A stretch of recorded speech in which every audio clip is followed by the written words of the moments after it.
London has fallen. Paris has fallen. I mean, places in Germany, we were just there a minute, it's falling to Islam, and America is getting very, very close. There are places in Texas, there's places in Dearborn, Michigan, Wisconsin, Minnesota that are nearly fully Islamic. They're trying to institute all of their Sharia law, and people are like, well, that'll never happen. No, it is happening. Right before our very eyes, it's happening. The enemy of the world is Islam. 1,000%. And people are like, oh, you're a pastor, you shouldn't talk that way. Because I'm a pastor, I need to talk that way because it is a glaring difference. Nowhere in the Bible does it say, Abraham, Ishmael, and Jacob. It's Abraham, Isaac, and Jacob. These people are hell-bent on destroying the Jewish people and anybody that will stand with them. So we've given Islam a pass. We've been, oh, it's okay, they're good people, they believe some strange stuff. No, I'm telling you, they're trained for one thing: kill Jews and anybody that likes them. Many people know that Israel faces a lot of criticism from abroad, from the world, and some good people are trying to confront those allegations and this criticism. And here today with us is Pastor Greg Locke. Hi. Hello, my friend. Thanks for having me. Hello. So I told you, on the door, that it's the first time that I see a pastor with a Star of David. Yeah. I've been wearing it for a good while now. A lot of people in our church wear them. What is it for? Well, we just want to wear it in solidarity and support of Israel, because when people see it, they automatically think, oh, you stand with Israel. And so I'm a very bold, sometimes kind of abrasive person, and so I want people to know as soon as they meet me what my moral standing is with Israel. And so I think this necklace sets us apart in that way. And except from a good first impression or a bad first impression, what do people tell you about Israel? What do you hear? Well, Israel's not really doing well in the social media realm, right? And so the PR monster is really against Israel, and so many people think things are bad here, and it's just constant war and danger and starvation in Gaza, and so that's all they hear. This what I call the TikTok generation, right? Instagram, and so all they see is a lot of the false videos and the media narrative that's coming out, and so they have a very skewed view of Israel. So most people, by and large, I'd probably say 70, 75% of people, they're more standoffish. And when they see things like this, they're like, you're going to have to explain that. Why do you support those people that are committing a genocide, right? And do you think that the anti-Semitic movement is a more political movement or more something that is coming from a hate point of view? I mean, do they have an incentive to hate us because this is the way they explain to themselves why they are behind, sure, and Israel is in the front? Or? Yeah, I definitely think people use it as kind of a self-justification for hate and prejudice. And although it is politically driven and media driven, I think it's a deep spiritual issue. I would say it's very demonic because it's the same spirit that's been around since, Pharaoh trying to eradicate the Jews, Haman trying to eradicate the Jews, Nebuchadnezzar trying to eradicate the Jews, Hitler. It's the same spirit. It's just upon a different person in a different generation. And so now social media has been used to propagate the evil and the nonsense. Oh, everything wrong in the world is a Jew's fault. It's Israel's fault. And so people just say that with no facts whatsoever, and it makes them sleep better at night. They feel better and say, oh, yeah, that's what the world believes. No, it's not what the world believes, and it's certainly not what the God of the Bible believes, because 202 times he's called the God of Israel. He's never called the God of America. He's never called the God of Africa, the God of Iran. He's called the God of Israel. And so to take that away from the Jewish people, I think it's a heresy. And I think it's politically, spiritually, and emotionally dangerous. And that's just where we are. Do you think it's effective to trying to persuade some other people in words and in justifications and look, you have to see, the people in Gaza, mm-hmm, some of them are really fat. Right. Oh, yeah, absolutely. So, yeah, all the pictures you see is non-starvation. All the adults, it's the only genocide in the world. The hand where gives the hostage. Everybody has a camera, and No, you see the hand gives the hostage some small food. Yeah. And he's starving. Yeah. You see that it's a fat hand. Yeah. So. Oh, absolutely. Well, but people can see that, and the media won't report on that, right? They only want to talk about the starving children and, all Israel's not giving any aid. But it's obvious that Hamas is stealing the aid. We talked yesterday to some private security people that work boots on the ground in Gaza often, and they're from a totally different country. And we asked them, we said, what was your biggest observation? And they said the fact that the media has lied.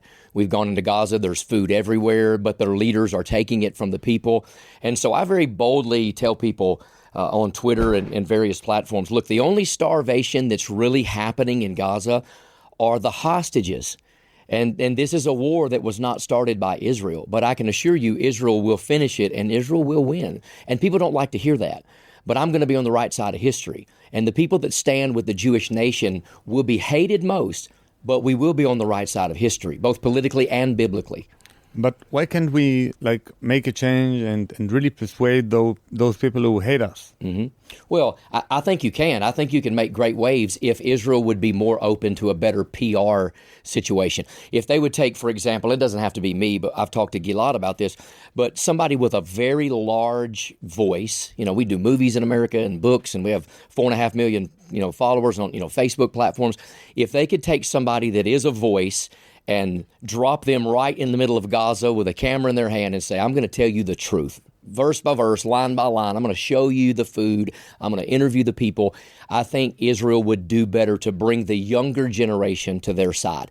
That's who they've lost. Israel's lost the younger generation because of TikTok, because of X, because of Facebook.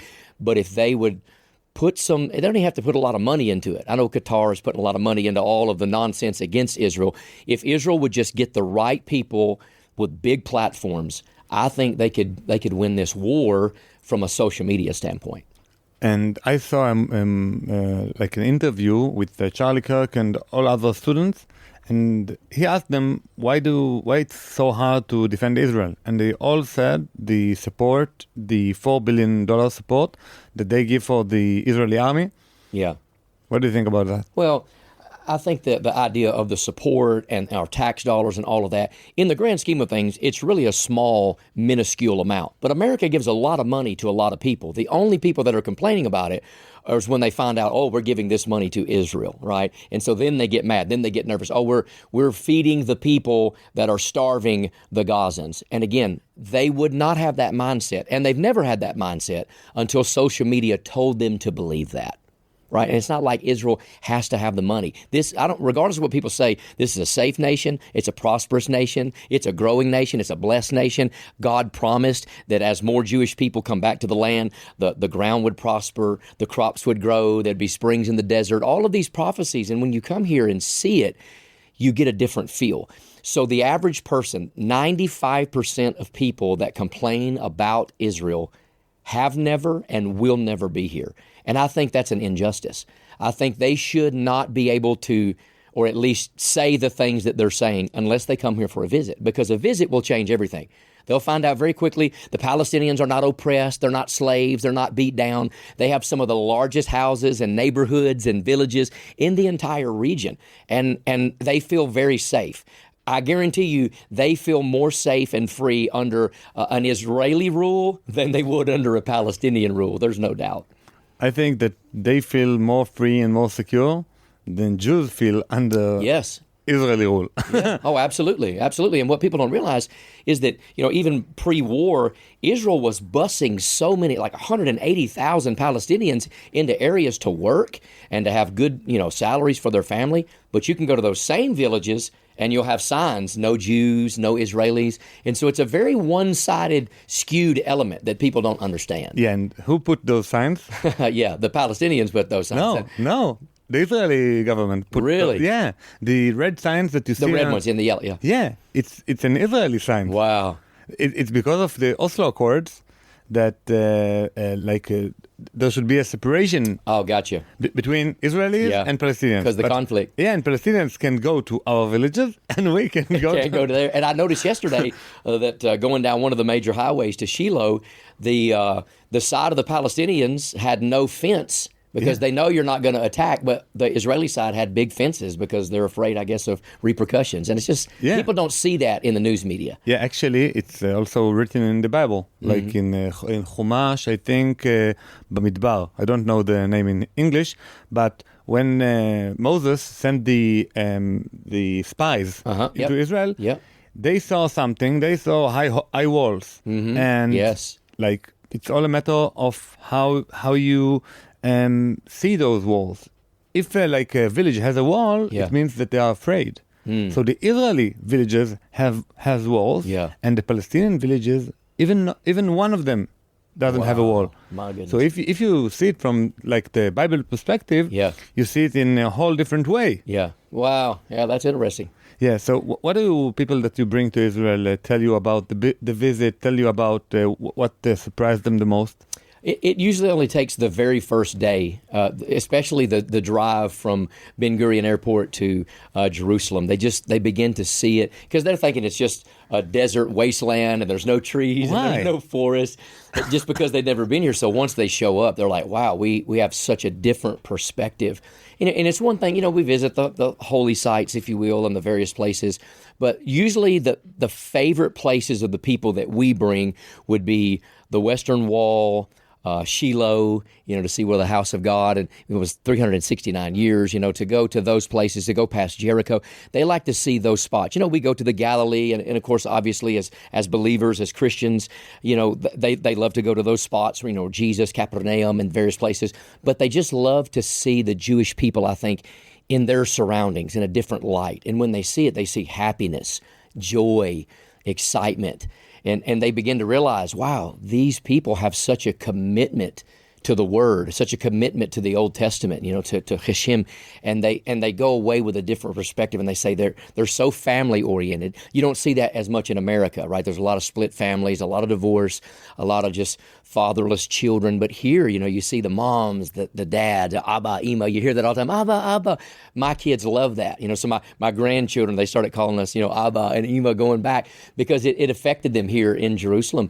And so when people go back, they have a homesickness. They're like, wow, we want to go back. We see why you go back so often.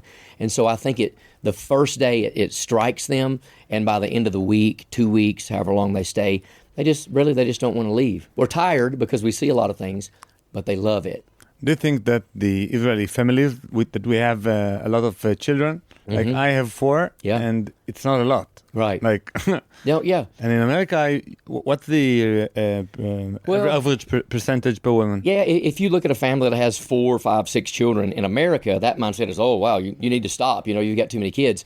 But I mean, our church, we have families with a lot of kids. My wife and I, we have 6 kids and a grandkid. So, we kind of have that Jewish mindset in that way, which, by the way, might I just say, we did some ancestry tests about a year and a half ago, when we really started coming to Israel. I've been to Israel 13 times since October 7th. So I've been a lot. So we love it. So we started doing an ancestry, and we always thought my wife was Italian because her mother was Italian, and she didn't really know who her father was. Well, apparently her father was Jewish because when we did the test, she came back 45% Jewish. And so then I showed her picture to one of my rabbi friends here, and he said, she needs to do that test again because she looks about 80% Jewish. So everybody speaks to her in Hebrew and thinks that she's Jewish. She looks just like him. So we have a real connection to this land. We love it.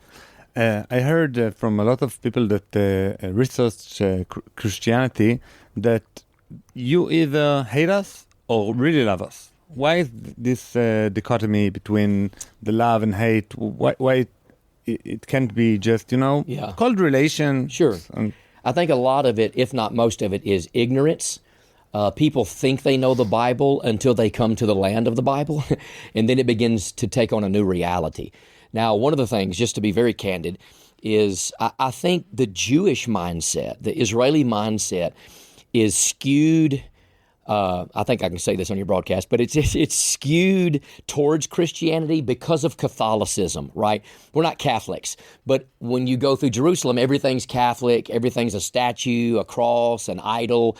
Christianity came here to conquer the land, but that's not real biblical Christianity. That's a lot of man-made idol worship. So I can see why a Jewish person would think of a Christian, wow, you're disobeying the Bible. You're worshiping graven images and statues, and the Catholic Church has not been known to be very Jewish friendly at times. I think maybe the new Pope, because he's an American, he might have a little bit less anti-Semitism, but they've been very skewed from the Catholicism standpoint towards Jews. And so I think Christians have this mindset in America. Well, Jews hate us, and they don't care anything about what we believe. But really, Jews have this thinking in their mind that we all think the same way that those Catholic Church of the Holy Sepulchre and all of that, which I would call utter nonsense, right?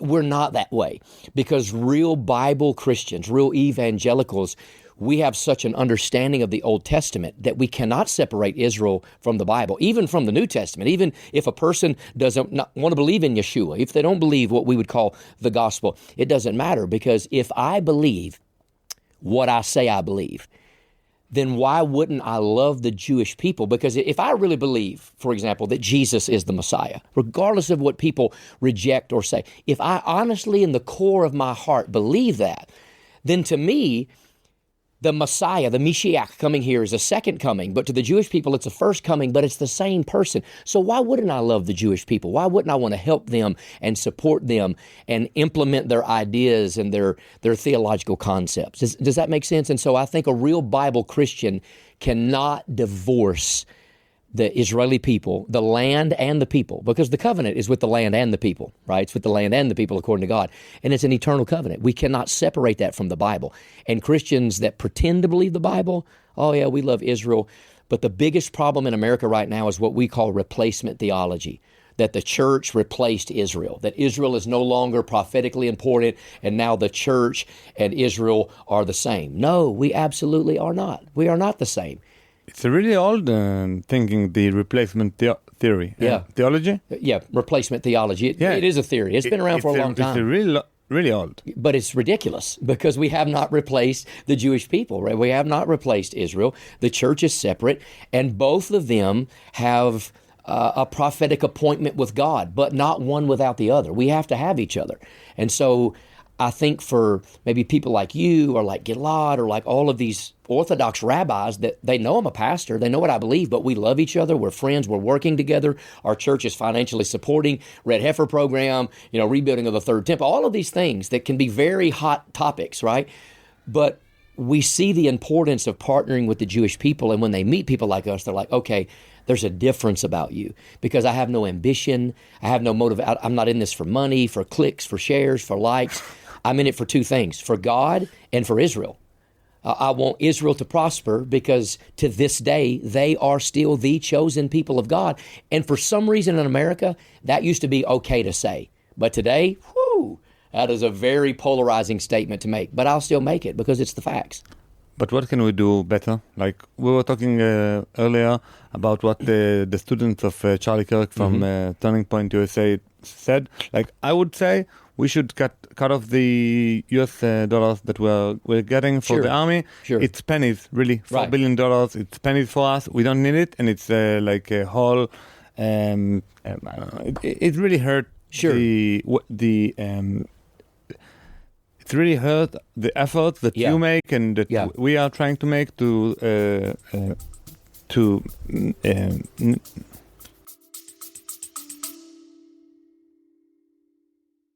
אוהבים את הערוץ שלי? בואו ותראו לי אהבה. ועכשיו ברצינות, אנחנו יכולים להפיק את על המשמעות רק בזכות העזרה שלכם, השיתופים שלכם, הדירוגים שלכם, הביקורות שלכם והמימון שלכם. אז אם אתם אוהבים את התוכן ורוצים שהוא ישפיע על עוד אנשים, אין תחליף לשיתופים שלכם, כי בסופו של דבר פודקאסטים גדלים מפה לאוזן, ואני מאוד אשמח אם תעשו מנוי ותצטרפו לעל המשמעות פלוס בקישור בתחתית הפרק. Yeah, I get what you're trying to say. It has really become maybe a poor look, a bad look for some people, and the fact that you don't need it, and maybe that would be good for somebody to stand up and say, what's more? Yeah, what more can we do? We're going to have a lot more conversations like this between people that understand the issues. So, like in America, for example, I'm on the biggest media shows on the planet defending Israel, and these people are very anti-Semitic at many times, and the problem is, some of the biggest players in the game have switched. You take people like Stu Peters, the Hodge twins, Candace Owens, Tucker Carlson, Marjorie Taylor Greene. These people at one time, you go back and watch their videos, Israel, Israel, Israel, and now they are, I just call them flaming Jew haters. And it's so discouraging to watch, because they have the ear and the eyes of so many people in that generation. So I've come out very strong against all of them. I used to be on their shows and want to have them on my show. I won't have anything to do with them other than to argue publicly and debate the issue of Israel, because all they want to talk about are the Hamas talking points. All they want to talk about is starvation in Gaza. So we've got to have some very open dialogue like this. And I think even on a broader scale, it's very unusual for a lot of people over here to see an evangelical pastor meeting with multiple rabbis and us getting along, because we believe 90% of the same thing. There's some things that we're going to disagree with, but as far as the Old Testament is concerned, we're spot on. We believe the exact same stuff. We just come about it at a different angle. But we also have the same landing spot. And I think if we can have dialogue like this, both here and there, it's going to help Israel a ton. Except doing a good media. What else can we do? Maybe strategically, maybe like on the ground, like the war in Gaza. Yeah. Let's say, if it was like more brutal and the shorter war, I think that Israel would be doing better in the media sphere. Yeah. Because it will be short, very brutal, so. Maybe deadly. Yeah. But people don't have really the patience for long wars, even though it's not their wars. My friends got killed, not their friends. So what do they care? Yeah, and that's a good point, because I think the longevity of it is what has been the bad public relations nightmare for Israel. Because, you would probably believe the same thing. I think it should have been very swift, very quick, be done, and let's get our hostages home and be done with it. I came out very strong. We had always supported Israel, and I had been invited here many times. But October the 7th, it kind of changed everything for me and for my wife, for the church, and it really emboldened us for the Jewish people. And of course, I got to see a lot of that horrific footage that, a lot of people haven't seen. But the longevity of drawing this thing out has not been good for Israel.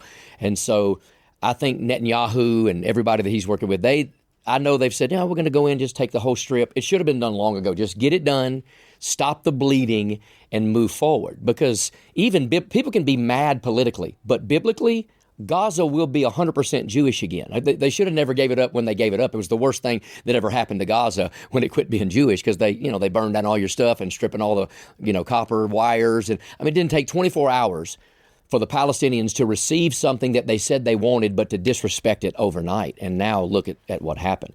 And people say, oh, look how beautiful Gaza used to be, and now it's a desolation. Well, let me tell you why Gaza was so beautiful. Because Jews built it. Because Israel built Gaza to be as beautiful as it was, and then they left it. And what people don't recognize is IDF soldiers had to drag Jewish people out of their homes. See, in America, we don't understand this. They forcibly made them vacate to give the Palestinians what they wanted. And then what did they get? They got something good, turned it into something horrific, and now we're in war. And I believe Israel should have just went in and just dealt with the whole thing quickly and swiftly. And I think because they haven't, it's a bad look. Actually, there's something else that I heard the other week, because we are now not celebrating, but I don't remember the word. We are 20 years after the evacuation of Gaza. Mm-hmm. We, commemorate this horrible event. And I heard from someone that was in agriculture in the Gaza Strip that he got a phone call like a month after he was evacuated from his home. And it was one of his workers, a Palestinian worker that was working for him for 10 years. So he had the expertise. He knew what he's doing. It was the same, it was the same plant. Everything was the same, except that Jews didn't control the land. And he called and he said, nothing's growing. We give the same water, the same everything, and nothing grows. Wow. What can we do better? And it's like the old prophecy from the Bible that the land, if it wouldn't be Israeli or Jewish, it wouldn't be prosper. 100%. And people get mad when they hear that, but it's in the Bible. You cannot change it. It's going to happen that way. Do you know the pictures from 19th century, of Mark Twain? Yes. You know Mark Twain, something... I think he said it was like a barren wasteland, no trees and no villages, and then... 77 years now since 1948, since Israel became a state, then it's just blossomed. And then it's interesting because when I found out about the fires that took place, some time ago, the the American news media, of course, we're on 9 hours difference, 8 hours difference. So the American news media got that probably about 7 o'clock, 8 o'clock in the morning. I think it was on a Wednesday that we got the horrible news that everything was on fire. By 4 o'clock that afternoon, I was in the air flying here because we have so many friends and people that we consider family. And so I flew here during that time, and I thought it was interesting that here's all this growth.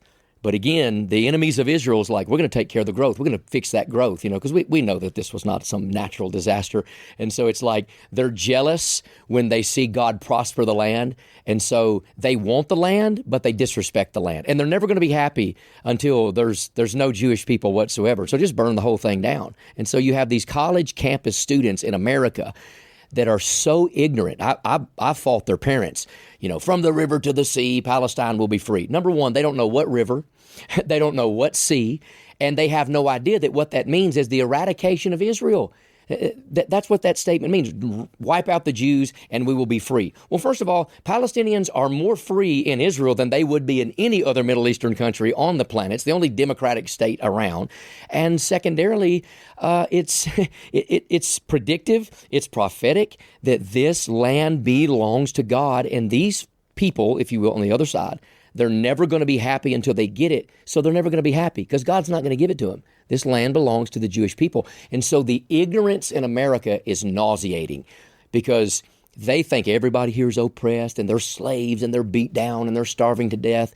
Whereas, again, drive through a Palestinian neighborhood if you're able to. They have big houses, lots of stuff. They've taken over. People don't understand. You have 45,000 people that live inside the walls of the old city. 45,000 people. Only 10,000 are Jewish. Right? Then 10,000 Christians, and that's kind of a loose terminology. Then 25,000 Islamic people. And everybody's kind of living in peace. And when people come here, they're shocked by that. And I think that's why a lot of people won't come, because they know when they come to Israel, their narrative will be destroyed. This is the reason? Yeah, I think it's a big reason. I think they know if they show up that they will not be able to bark the way that they're barking because they're going to find out, we've been lied to. What is your best talking points to someone who is not a believer? You'll talk about the Bible a lot, about the prophecies a lot, but how can you mitigate those talking points to someone who doesn't believe in the Bible? Well, just like when I get on some of these larger shows, I'll be on one in Las Vegas just a couple of weeks, and he wants to talk about Israel, of course. But I always let them know that not everything, but 95% of everything I say about Israel is through the lens of Scripture, through the Old Testament, right? Let's just, of course I believe in Yeshua, of course I believe in the New Testament, but let's just say the 39 books of the Old Testament, Genesis to Malachi. I tell them, look, everything I believe has to be viewed through that lens. So politically, economically, whether it's war, whatever, I have to, when they have me on their shows, even as people who aren't believers, I have to let them know I'm going to always come back to the foundation of the Bible. I'm always going to come back to the Torah. I'm always going to come back to this is what the prophets said.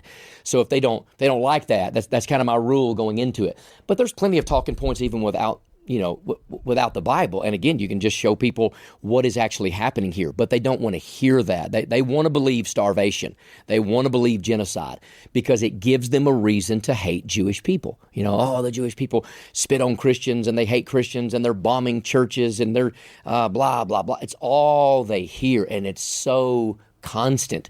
So the videos of Hamas stealing the aid, for example, that doesn't get shared. They'll see that, that's AI. But all this other nonsense apparently is not AI. And people just want to believe it because the Jewish people for 4,000 years have always been the scapegoat of history. Everybody wants to use them as the bad guys. You're the bad guys, you're the bad guys, you're the bad guys. And here's what I tell people. You take the Red Sea crossing, you take manna from heaven, you take any miracle in the Bible just about that you want to. The biggest miracle in the entire world is the fact that the Jewish people still exist. They have been the most hated, the most misunderstood, the most judged, criticized, and persecuted people on the planet. And what do? They flourish. Having children like rabbits, right? They flourish. And all over the world, you still have this small group of people that are still the sons and daughters and in the covenant promise of Abraham, Isaac, and Jacob. And the devil cannot stop them, no matter what he does. No matter how many Hitlers, no matter how many Hamans, it doesn't matter. God always has a Esther. God always has a Daniel, a Shadrach, a Meshach, and Abednego. He always has a Cyrus, right? He always has somebody that's going to come to the aid of the Jewish people. Always. How many people do your believers think that the Israeli nation is about? Like, how many millions do they think? Most people would have no idea. That they wouldn't understand the population, or would they understand the population of the world of how many Jewish people? Yeah. I think most people would think, oh, they're just going to overrun the entire world. I'm like, no, it's a very minute population of people. It's not very big. We're talking like maybe 16 million people, on a good day. On a good day. And 15 too, something like that. And they're thinking there's hundreds of millions. Whereas if you look at the genealogical record, you're probably from Abraham to you sitting here, maybe 100 million Jews in the history of the entire world, probably, for the most part, give or take. Yeah. And they're thinking that there are these billions and billions. It's just not. It's just a smaller group of people, little bitty, tiny state the size of New Jersey. And people have this skewed idea that you are just the barbarians that are going to overtake the world. And they only believe that because somebody told them to believe that. It's the only reason. Do you think that people talk enough about the Muslim brothers in America, the Muslim brothers in Europe, like those jihadists? Right. Like Muslim brothers, I mean Hamas. Right. Hamas is part of a larger Islamic movement, which is called the Muslim Brothers, that was founded in Egypt. Yep. Yeah. Well, there's a movement right now in America from those of us that are very politically conservative. The American government needs to consider the Muslim Brotherhood an absolute terrorist organization. And the fact that they don't is very telling. They need to say something about that. Europe's finding out very, very quickly. I mean, Europe is being completely overrun. So the people that would, for example, go to our church where I minister, where I lead, they would all understand the issues. We have a large congregation and a very large following, so they would understand where we are with the terrorist understanding and the difference between, Israel and Islam. But for the most part, people are just accepting it. Oh, yeah, they're just family. Let them believe what they want to. And that's how they reproduce so rapidly, and that's how they overtake a civilization. I was just speaking at a church in London not long ago. London has fallen. I mean, Paris has fallen. I mean, places in Germany, we were just there a minute. It's falling to Islam, and America is getting very, very close. There are places in Texas, there's places in Dearborn, Michigan, Wisconsin, Minnesota that are nearly fully Islamic. They're trying to institute all of their Sharia law, and people are like, well, that'll never happen. No, it is happening. Right before our very eyes, it's happening. And the enemy of the world is Islam. 1,000%. And people are like, oh, you're a pastor, you shouldn't talk that way. Because I'm a pastor, I need to talk that way because it is a glaring difference. It's a glaring difference. Nowhere in the Bible does it say, Abraham, Ishmael, and Jacob. It's Abraham, Isaac, and Jacob. And because they were, if you will, piggybacked in the covenant, these people are hell-bent on destroying the Jewish people and anybody that will stand with them. So we've given Islam a pass. We've been, it's okay. They're good people. They believe some strange stuff. No. I'm telling you, they're trained for one thing: kill Jews and anybody that likes them. And that's very bold for me to say those things, but it's the facts. Islam is not our friend, and it never will be our friend, no matter how many peace accords they try to sign. Do you see any proceedings towards seeing those Muslim brothers as an enemy, as a terror group? Like from the American government? Yeah, I do. I think there is a little bit of, sunshine on the horizon. Trump understands it. He knows it. I have the privilege to be in like an evangelical faith advisory board, for Trump and for his people. And so, I go to D.C. quite a bit and going to be going quite a bit more even to, lobby and speak on behalf of Israel.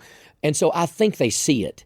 Matter of fact, I know they see it. But I think they feel like their hands are tied. Sometimes they play these political games. Well, we just have to, we have to be nice to them. Well, being nice to them turns your land into Iran. You look at Iran in the 70s before the Islamic regime came in, and I mean, ladies didn't have to be all covered up, and there wasn't this oppression, and kids are playing in the street, and there's, economic value, and now it's just an Islamic regime. It's like a concentration camp. It's horrible to see that, and that's what's happening in many places in America and around the world. And so we want to play nice, but you can't play nice with people that are born to kill you.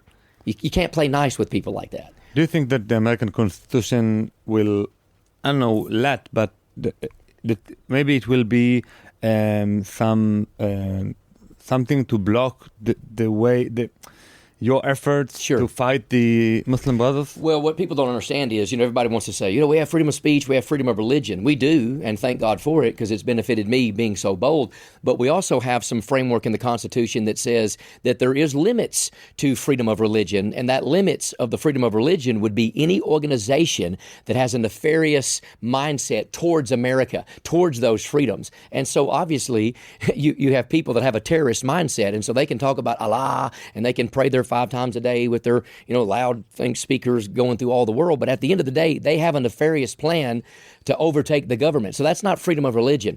That's giving them freedom to build terrorist networks in the mask of religion, if that makes sense. So if somebody really wants to stand up and push the issue, we could use the Constitution and run them all out. But I'm not the president. So.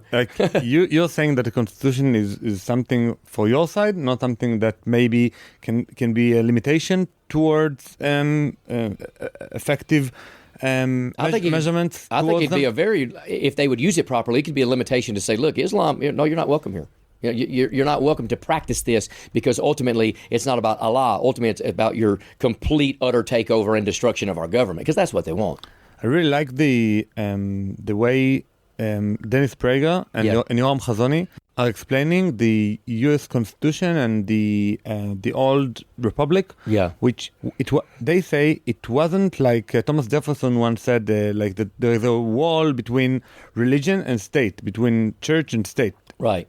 There wasn't a wall. No. American was a Christian state, and it wasn't a secular, it wasn't just, human rights state. No, not at all. How do you explain? It wasn't just built on morality. It really was built on Judeo-Christian values. And so when they talk about the separation of church and state, first of all, that's not in the Constitution or in any of the amendments or any of those things. The Bill of Rights, what that is, it was a handwritten letter that was written basically to keep the states from all having to be like the same denomination, the same sect of a certain group or religion and a belief system. And so separation of church and state was never, ever to keep religion or keep the church out of government. It was to keep the government out of the church. It was to keep the government out of our pockets as believers, as people that do have a freedom of religion. And so people get it skewed. So they say all the time, oh, you're a pastor, you shouldn't talk about politics. And I tell them, the reason your church is in a mess is because your pastor refuses to preach about politics. We have to stand up and we have to push back against the establishment and against the system. Because if we don't, we're going to continue to have these conversations for another 50 years. Actually, Prager and Chazoni, I think that their best point and the point that you must change in America is that there was the Supreme Court decision in the 60s. I don't remember its name, but it says that you can't. It's not valid by the Constitution to teach younger generation in public schools the Bible. Right. And it's just nonsense. Right. It is. And I think they've been in some repealing of that. Of course, politically, we had against the preachers something called the Johnson Amendment, which, if you spoke about a candidate or if you spoke out about politics, they would take your tax-exempt status and all of this. But they just recently repealed that. Trump overrode that in his first term, but then he came and completely eradicated it in his second term. So now pastors can say what they want to. But the interesting thing is, I've been saying this stuff since 13, 14, 2015. I've been saying, vote for Trump, vote for the right people, speaking about Israel, speaking about all the political issues. We didn't close our church during COVID. We kept our service. We never closed one time. Wow, amazing. We defied we didn't do masks. We defied all of the odds and grew by thousands. And so I've always been known in America, and now much around the world because of shows like this, for kind of my not just activism, but my boldness. I'm just very black and white. It's just the way I see it. It's what the Bible says, and I'm not going to compromise. And so I think that's what makes me fit well, because if I'm correct, you can correct me on this. What I'm finding, the more I come to Israel and the more I meet with people like yourself and again, Gilad and other, type of political and religious people, they say to me, the reason we like you is because you say what Jewish people are thinking, but they just won't quite say it for fear of the repercussions, right? I just see it for what it is. I grew up secular, so people that like in Israel that grew up secular, they feel like I feel that the state is mine. Yeah. It's not someone else's. It's not that like I'm kind of an Israeli, but I'm also religious, so I have to be nice. You know, there is this term in Israeli in Jewish law, which is called Kiddush Hashem. Okay. Kiddush Hashem. You must sanctify the Lord by your actions. So if I talk too boldly, maybe I'm not sanctifying the Lord. Yeah. So I'm all really tired up from those this kind of thinking. Yeah. I'm saying what you're saying. I'm not. Good. You're not saying what I'm thinking. Right. I'm saying what should be said in order to defend Israel, in order to make my family prosper and live here for many, many years, and not to be slaughtered like in October 7th. Yeah. And so more power for you. Yeah. Greg Locke, thank you for coming here. Oh, man, this has been great. Keep your great work. Thank you so much, man. Appreciate it. אוקיי, עצרו הכל, בוא נדבר דוגרי רגע. אתם מאזינים עכשיו לפרק שהשקעתי בו שעות של תחקיר, הקלטה ועריכה, אתם נהנים מזה בחינם, וזה מעולה. אני רוצה שתהנו מזה. אבל יש דרך שבה אתם יכולים להפוך ממאזינים פסיביים לשותפים אמיתיים במסע הזה. קוראים לזה על המשמעות פלוס. זאת לא תרומה, זו עסקה. אתם נותנים לי תמיכה חודשית קטנה שמאפשרת לי להמשיך ליצור את התוכן הזה במקום, אתם יודעים, לעבוד בשביל משהו שמכניס כסף אמיתי. ומה אתם מקבלים בתמורה? אתם מקבלים את הגרסה המלאה, אתם מקבלים את מפגשי הקהילה שלנו שמרגישים כמו שיחת סלון אינטלקטואלית, ואתם מצטרפים לקבוצת הוואטסאפ שהיא בעצם המוח המשותף של הקהילה הכי מעורבת שלנו. זה לא הכל. בקיצור, אתם משלמים על עוד תוכן, ועל הדרך מוודאים שהפודקאסט הזה ימשיך להתקיים. אם זה נשמע לכם הוגן, הלינק להצטרפות נמצא בתיאור הפרק. זה כנראה יהיה הקפה הכי משמעותי שתקנו השבוע. תודה רבה. ועכשיו, באמת סיימנו.